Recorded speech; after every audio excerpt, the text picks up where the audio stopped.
Hey sir, good day classmates. My report for today is all about strawberries, scientific name Fragaria x ananasa. So strawberry is a widely grown hybrid species of the genus Fragaria in the rose family, Rosaceae, collectively known as the strawberries, which are cultivated worldwide for their fruit.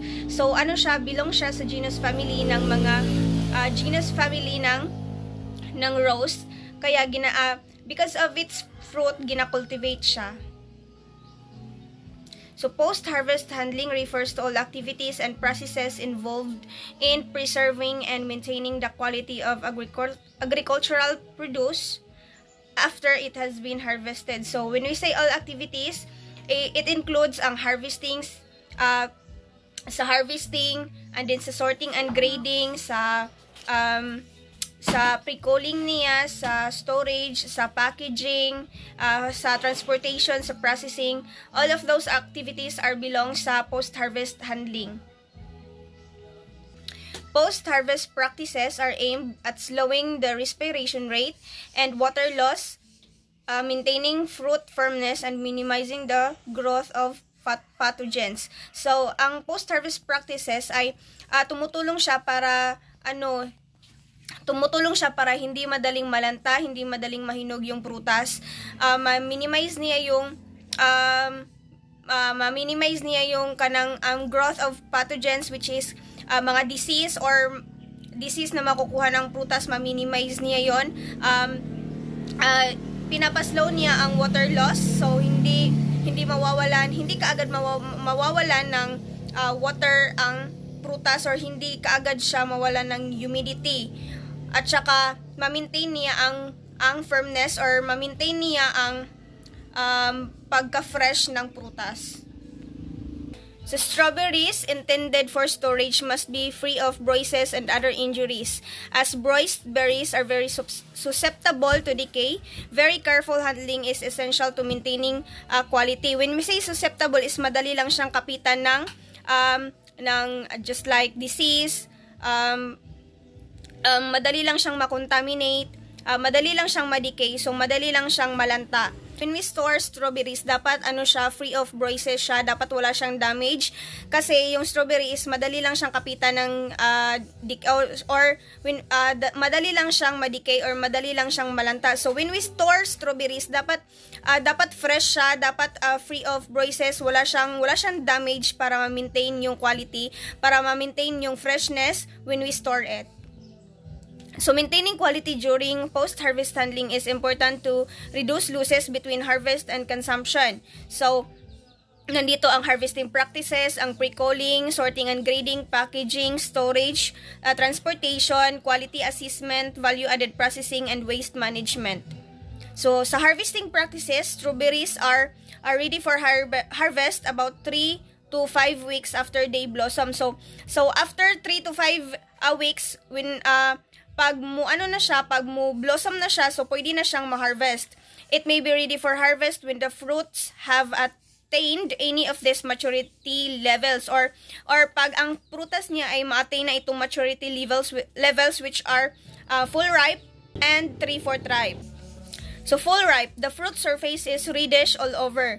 This is suitable for intermediate fresh consumption or for processing. So pag full ripe na siya, pag hinarvest mo ng full ripe, it is suitable, mas suitable siya pag pag kinakain ng fresh or for processing. Pag 3/4 ripe, suitable for nearby and long distance market. So hindi gaanong hinog, it is suitable for long distance market, kasi ita-transport pa ito, so it is suitable for long distance market or for transportation. The best of day to harvest is in early in the morning or late afternoon, when the berries are cool and less likely to bruise. Pinch or cut the fruit from the vine and leave a short stem attached, which helps preserve freshness. Pag mag-harvest ka, is dapat early in the morning or late in the afternoon, when the time nga low ang temperature, para ma-prevent ang bruises niya. So pinch or cut the fruit from the vine and leave a short stem attached which helps preserve freshness. So, pag mag-harvest ka daw is dapat may matirang short stem na naka-attach sa prutas para ma-preserve ang freshness niya. Then, strawberries, sa first picture is ito yung full ripe, and then sa second picture is ito yung 3/4 ripe. Dayon, strawberries can only be stored for up to 7 days under optimum conditions, and that shelf life also depends on how ripe the fruit was when purchased or picked. So, pwede nating ma-store ang strawberries for up to 7 days under optimum conditions. So, by the help of course, post-harvest handling practices, mas ma-preserve pa ito, mas madagdagan pa ang shelf life niya. Instead of 7 days, maybe ma-extend yung shelf life niya. So, harvesting method, ang manual harvesting is, sa pamamaraan nito, may tinira siyang stem na naka-attach sa prutas para ma-preserve yung freshness niya. Pwede 5 cm yung haba niya. And we can use also tools in manual harvesting. So, ang mechanical harvesting, ito yung mga CRO robotic strawberry harvester and the Agrobot strawberry harvester. Mechanical harvesting, ito yung paggamit ng mga robotics na mga harvester for strawberries. And then proper handling during harvesting to minimize damages, employing the paper boards or plastic boards between the fruit layers can be beneficial due to preventing fruits from in-place motion, hence decreasing the fruit damage. Using the vehicles with suitable suspension system and well-trained driver along with smooth roads are all key factors in safe handling of strawberries. Employing paper boards or plastic boards between the fruit layers can be beneficial. So, ang paglagay ng harang in between sa layers sa prutas para ma-prevent or para maiwasan or mapigilan ang paggalaw ng prutas para iwas damage. Then, using the vehicles with suitable suspension system, ang paggamit ng vehicles na walang mechanical malfunctions, at saka well-trained na driver para maiwasan ang damages. At saka smooth roads na din para hindi gaanong magalaw yung sasakyan. Pre-culling to reduce respiration and extend strawberry shelf life as much as possible.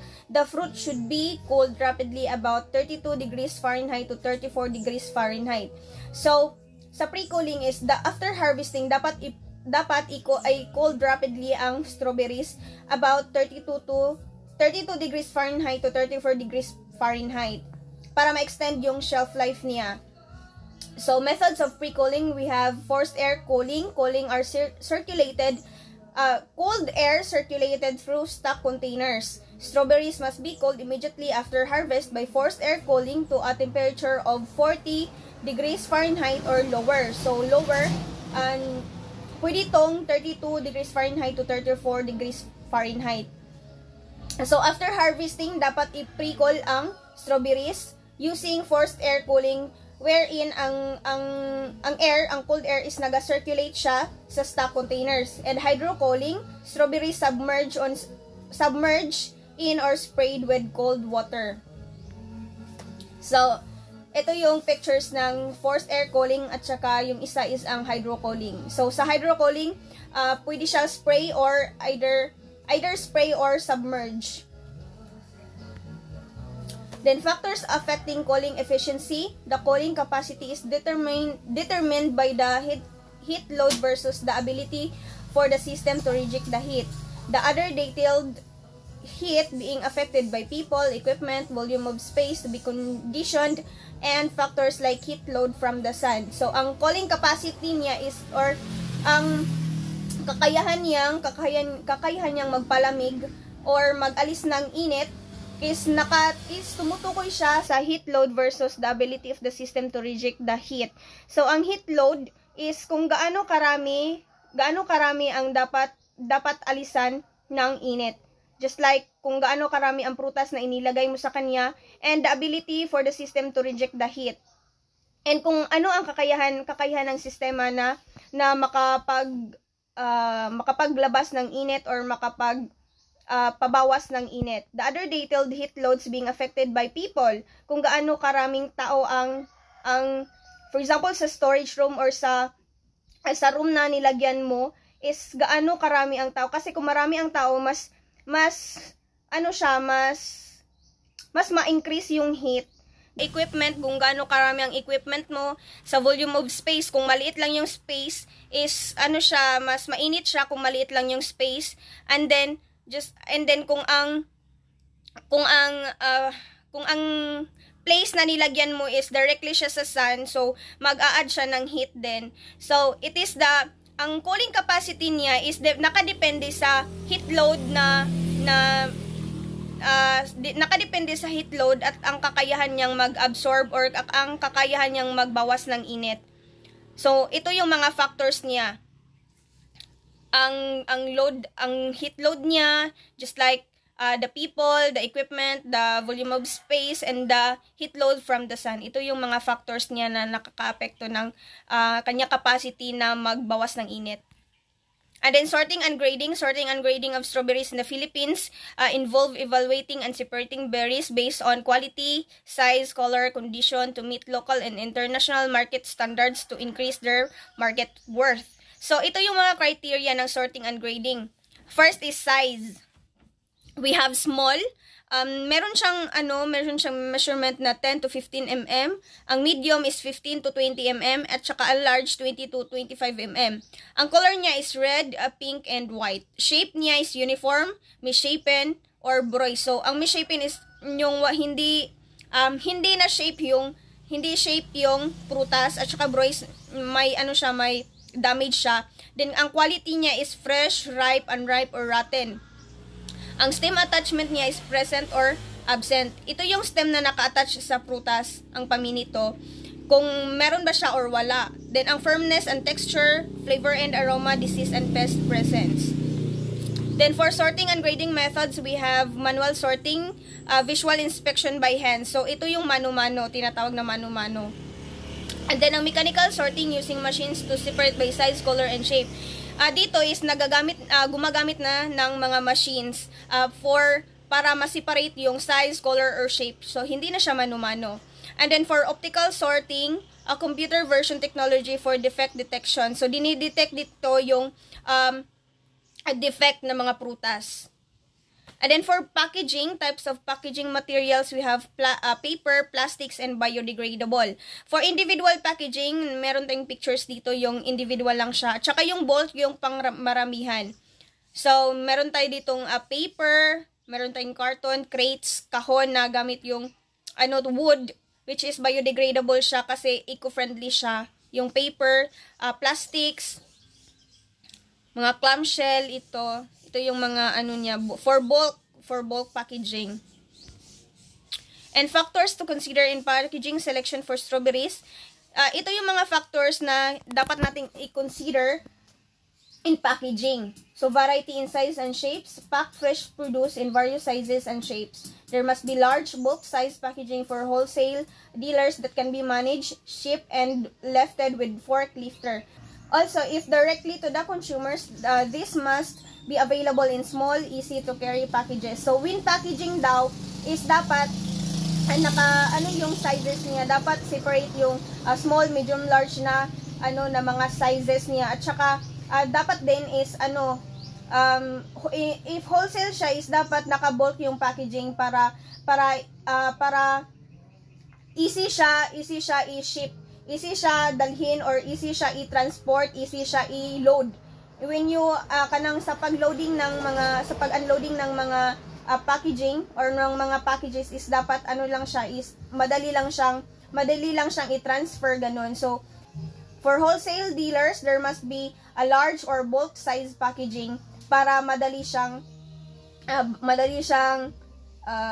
ma-lift, madali siyang i-ship. And for directly to the consumer, there must be available in small, easy to carry packages. So pag sa market is yung pagbibili ang consumer is dapat yung packaging is madali lang siyang bitbitin, or easy to carry packages lang siya. The second is prevent squeezing or damage to produce. The package must be so designed that it prevents the produce from damages and must be sturdy enough to withstand load and resist crushing. So sa pangalawa is dapat yung packaging mo is matibay siya para even though is magalaw-galaw siya sa loob, is siya kanang matibay talaga siya na ma-prevent niya yung damages, ma-withstand niya yung load, and ma-resist niya ang crushing. And for the third is branding and sales appeal. The packaging itself must have sales appeal to attract consumers. A colorful packaging with information about the grower, the distributor, and the nutritional value. So para ma-attract naman yung packaging is dapat colorful daw siya. And naka-indicate yun yung lahat ng information about the grower, the distributor, kung sino nag-distribute, and then the nutritional value niya. Kasi usually sa mga consumer is tinitingnan nila yung packaging, kung ano yung packaging, kung maganda ba yung packaging, at saka yung naka-indicate na information talaga yung pinakamas mahalaga. And for the shelf life, the packaging must be so designed that it extends the shelf life of the product. Seek packaging which matches to the requirements of your specific product. So dapat ang packaging mo is na-extend niya yung shelf life ng product mo. Dapat gamitin mo yung packaging na required talaga or suitable talaga sa product mo para ma-extend yung shelf life niya, kasi pag hindi siya match sa requirements is instead na ma-extend yung shelf life niya is nababawasan pa. So mas madali siyang ma-decay, mas madali siyang malanta, especially sa strawberry na very perishable siya. So madali lang siyang ma-damage, madali lang siyang malanta, madali lang siyang madaot. So dapat yung packaging mo is nakabase or nakamatch sa requirement ng product mo, and then or produce. And then the fifth one is biodegradability. The packaging must be at least biodegradable or recyclable or both. So dapat yung packaging mo is eco-friendly siya or ma-recyclable siya para maiwasan natin ang destruction sa environment. And for storage, we have storage facilities, refrigerated, and the cold atmosphere. And for the proper storage conditions for strawberries, ang first is ang temperature. Optimal storage temperature niya is 32 degrees Fahrenheit or 0 degrees Celsius to 40 degrees Fahrenheit or 4 degrees Celsius. Field heat removal cold strawberries to 40 degrees Fahrenheit or 4 degrees Celsius within 1 to 2 hours of harvest. So after harvesting, i-pre-cold, dayon i-store siya for 40 degrees Fahrenheit para ma-remove yung heat. I-pre-cold siya for 1 to 2 hours of harvest. And then for storage na dayon, 32 degrees Fahrenheit or 0 degrees Celsius to 40 degrees Fahrenheit or 4 degrees Celsius. Ang humidity niya is optimal relative humidity or ang RH niya is 80 to 19% ang humidity niya. And then for ventilation, recommended airflow 10 to 20 cubic feet per minute or CFM per ton of strawberries. So ventilation niya yung labasanan at saka yung daraanan ng hangin. And factors affecting storage life of strawberries. So mga factors na nakaka-apekto sa storage life ng strawberries is for temperature, freezing temperature niya.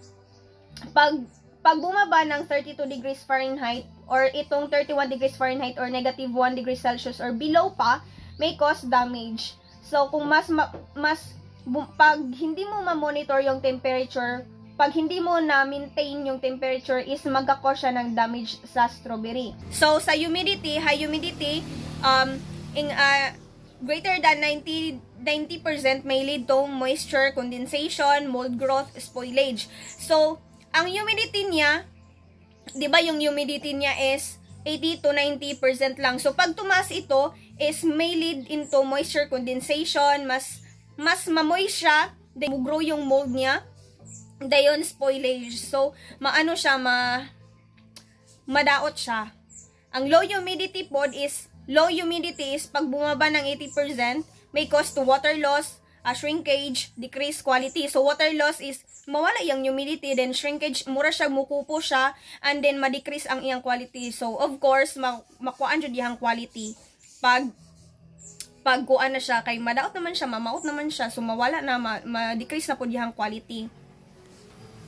So, ang ventilation, provide adequate ventilation to remove heat and moisture, prevent ethylene build-up or promotes ripening, reduce the carbon dioxide level. So, pag proper lang ang ventilation is ma-remove niya ang heat and moisture, ma-prevent niya ang ethylene build-up. So, dili siya dali mahinog. Kay ang kaning ethylene, mo ni siya ang gaseous nga hormone sa plant nga makatabang para mahinog siya. Then, ma-reduce po niya ang carbon dioxide level. So, pero pag poor ventilation leads to high humidity. So, pag dili siya proper, pag dili siya nakakuan sa requirement gyud sa ventilation, sa gihadjong just like katong sa iyang recommended nga airflow, is maano siya, ang ethylene niya is ma-build up. So, mas dali siya noon nga mahinog kay mas daghan man ang iyang ethylene, mo level up man iyang ethylene. So, ang iya pong temperature fluctuation. So, if, for example, is dili siya maintained, no, ang airflow niya is kanang nagmalfunction siya. So, ang iyang temperature po danan niya is magbago-bago pod. So, dili man na siya maayo sa strawberry. So, makadaot siya. And then, the carbon dioxide accumulation and then makontaminate na dayon siya. No, makontaminate na dayon siya. Madaot na dayon siya kay nakontaminate naman siya sa mga disease, inunana sa mga hugaw. And then for lightning, by controlling lightning conditions, you can extend the storage life of strawberries, maintain quality, and reduce spoilage. So sa lightning, very important po siya nga dapat ang imuhang lightning or for example sa suga nimo or sa anything nga naghatag og light sa imuhang storage room is dapat ano siya, naapod siya optimal or optimum nga lightning conditions for strawberry storage. Dapat low light intensity lang siya. So, dapat dili kayo siya, init kayo nga suga. And then, low UV radiation. So, mabaw lang iyahang radiation. And then, darkness or low light storage lang. So, dapat dili kay gaanong hayag kay sa katanan imuhang storage room. Kay, og hayag kay sa katanan, mas ano siya, ang kainit niya ba, mas ano siya, mas mo increase po ang yang kainit. So, makadagdag siya sa heat load. So pag ma-maintain nimo ang lightning, pag nakuha nimo ang requirement gyud sa lightning niya sa storage is dako siya pug tabang sa shelf life sa strawberry. Kay ma-maintain niya ang ma-extend ba niya ang shelf life, ma-maintain niya ang quality, ma-reduce niya ang pagkadaot sa mga strawberry. Pero na po siya mga negative effect. Pag mo ano na siya, pag mo taas na or mo increase na ay muhang lightning, kanang ano siya ba, kanang dili na siya, wala na siya nakamatch sa requirement sa lightning, is ano siya, mutaas ang iyang ethylene production. So dali siya mohinog kay di ba pag init kaayo mas dali siyang mahinog. Mas dali mahinog ang imong prutas pag init kaayo, dayon iyang chlorophyll breakdown, ang iyang respiration mo increase, ang flavor and aroma ma-change na, dayon ang microbacterial growth. Mo growth pod ang so magka-disease na noon, magka-molds or ingnon ana. And then 5 is sanitation. By prioritizing sanitation, you can significantly extend the storage life of strawberries, maintain quality, and reduce food safety risks. So, dapat sa imuhang storage room, dapat is na-maintain nimo ang sanitation. Dapat, ano siya, na-maintain nimo ang cleanliness. Kay, og dili, kay madaot siya, magka-contaminate ang imong prutas, madaot ang imong prutas, so, dili na niya ma-maintain ang quality. And, if ma-maintain nimo ang iyang pagkalimpyo is ma-prevent pod or ma-reduce pod ang food safety risk. So for transportation, natay modes of transportation, using trucks or refrigerated or kasagara nga ginagamit sa strawberries katong reefer trucks is mo ni siyang nasa picture. Common mode, suitable for short to medium distances. So kung ano lang siya, kung dol-dol lang siya is suitable ning truck or reefer trucks. And then sa real, kay refrigerated or insulated, efficient for long distance transport, reducing cost and environmental impact. So pag layo-layo na siya is kanang mas suitable ang rail or kaning train. Pag layo-layo na ang sa imuhang transportation, pag layo-layo na siya i-transport. And then sa air freight, ideal for perishable strawberries, ensuring rapid delivery over long distances. So just like strawberries nga perishable siya, so ang mas suitable niya nga gamiton is kaning airplane sa mga cargo nga kanang ginatransportan og mga produce. So para dali siya maabot, within 1 hour maabot na siya sa place, sa destination nga kung asa siya i-transport.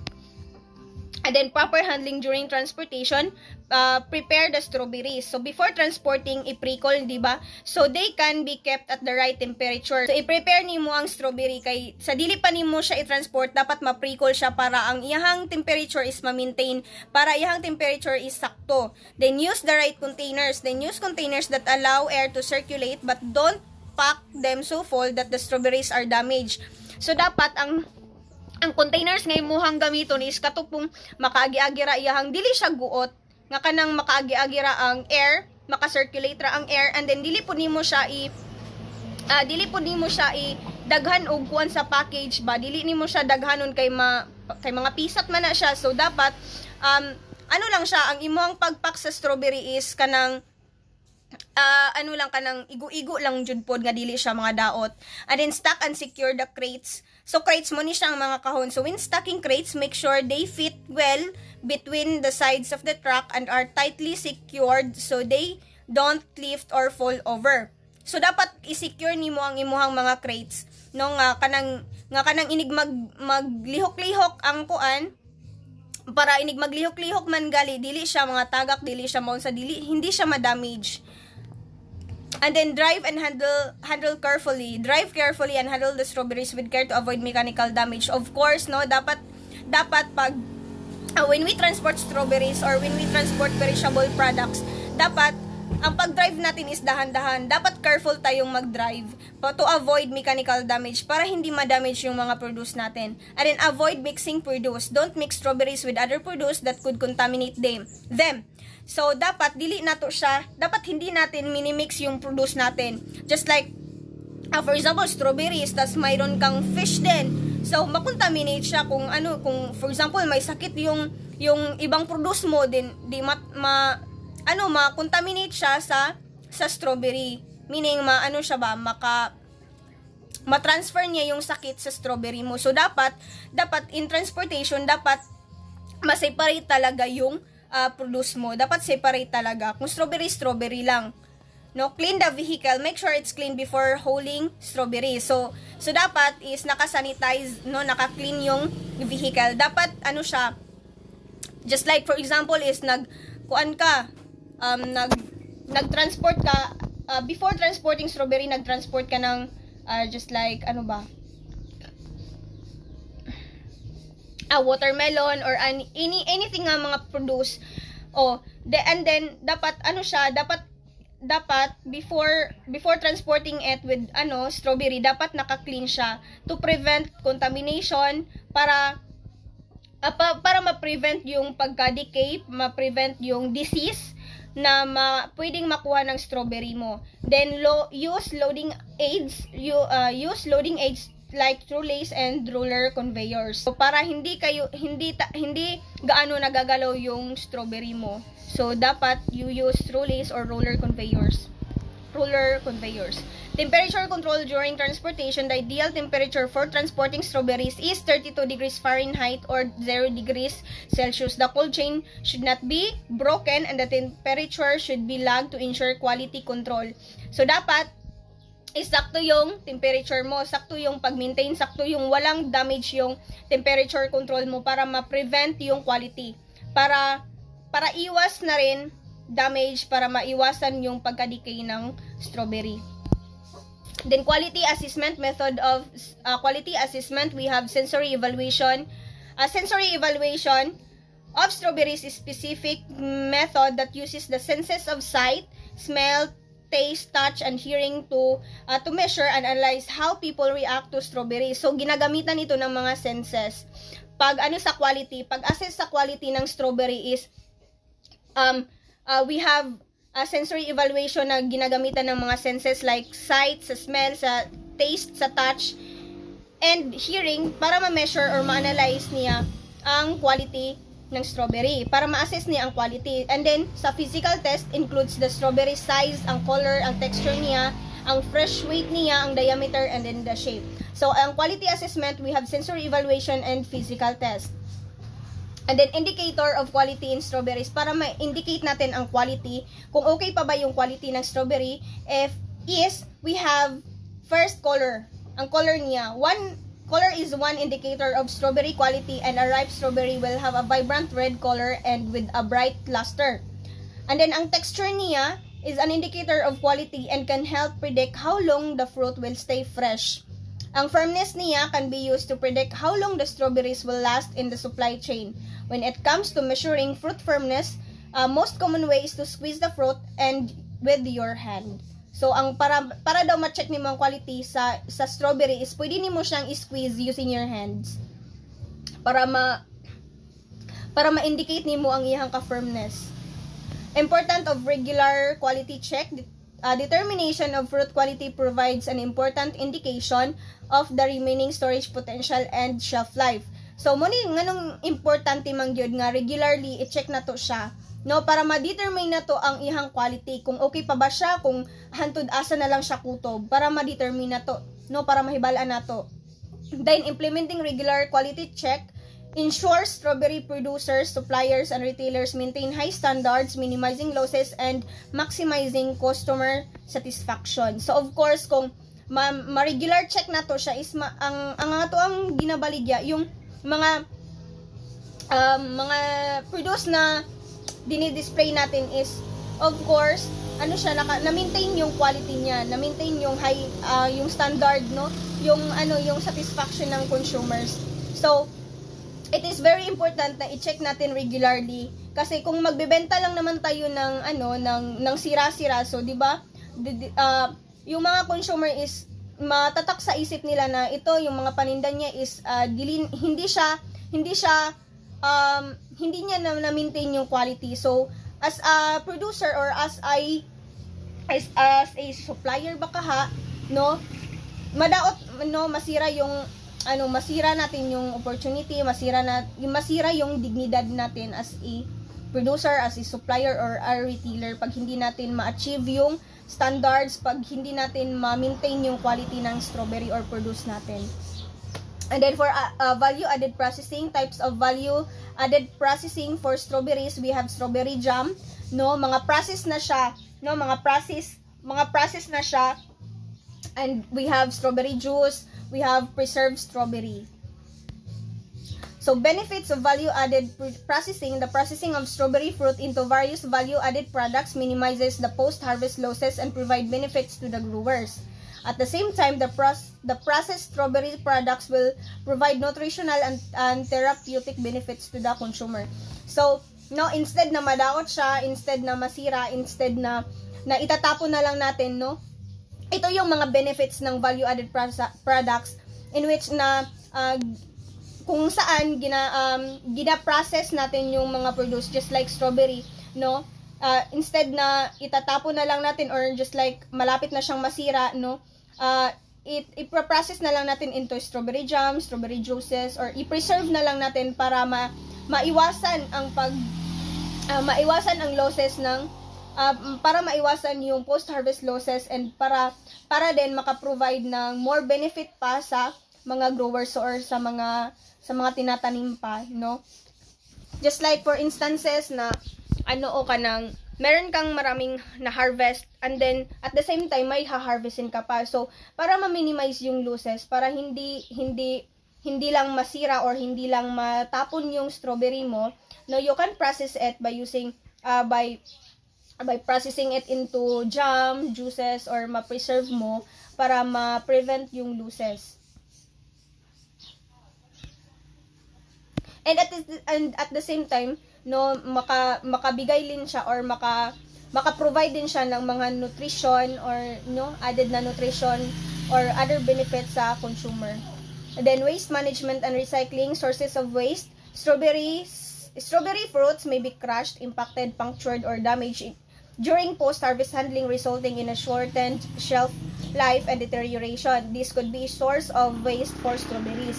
No, makukuha natin ang mga waste sa strawberries when ma-crush siya, ma-damage siya. So, source na to siya sa imuhang waste. So, waste sa strawberry. So waste reduction, no, para ma-reduce yung waste, one rework option is to consolidate clamshell, replacing bad berries with good ones. Another is to discard bad bits and cut the remaining fruit for a cut fruit item and salad bar. This provides an opportunity to capture revenue and successfully reduce waste, no? Gumagamit ka ng mga initiative para ma-reduce yung waste. Under recycling and composting, add strawberry scraps to your compost pile or bin. Mix them with compostable materials like leaves, grass clippings, and kitchen scraps. This is the way on how to compost strawberries. So, in composting pod, no, malaking tulong itong strawberry kasi madali lang siyang malanta. So when composting, gina-combine or mix it with other grass, leaves, and other nga ka ng mga madaling makompose na mga materials. Then in conclusion, post-harvest practices are aimed at slowing the respiration rate and water loss, maintaining fruit firmness, and minimizing the growth of pathogens, especially strawberries, which are perishable. So it is important to place harvested strawberries into cooler temperature as quickly as possible. Once the berry is removed from the vine, it will rapidly increase the temperature if left in the heat and sun. Through post-harvest handling practices, strawberries' shelf life will be extended and could prevent production losses. Therefore, proper harvesting practices, proper cleaning, packaging, storage, and other handling practices help in diminishing post-harvest losses and will assure the shelf life of the produce. So, pag proper lang yung lahat, proper lang ang pag-maintain, proper lang yung pag-handle mo, no? Pag proper lang yung post-harvest handling practices mo, is ma-maintain mo talaga yung quality, ma-ensure mo yung shelf life ng produce mo, at saka ma-prevent mo yung mga losses mo. No? The biggest threat to strawberry production are extreme weather and pressure from pests and disease. Possibly, in the near future, there will be bad weather conditions, no? No, hindi natin ma-predict yung mga weather conditions. So darating talaga ang panahon na may darating na bad condition that extremely affect the strawberry production, especially here in the Philippines.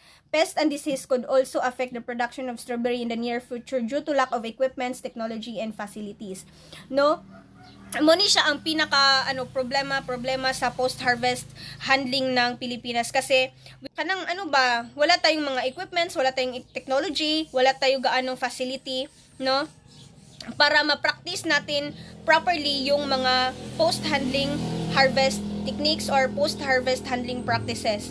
And so, in order to prevent the losses in strawberry production, aside from proper post-harvest handling practices, we also need advanced technologies and facilities to cater all the produce in order to avoid losses.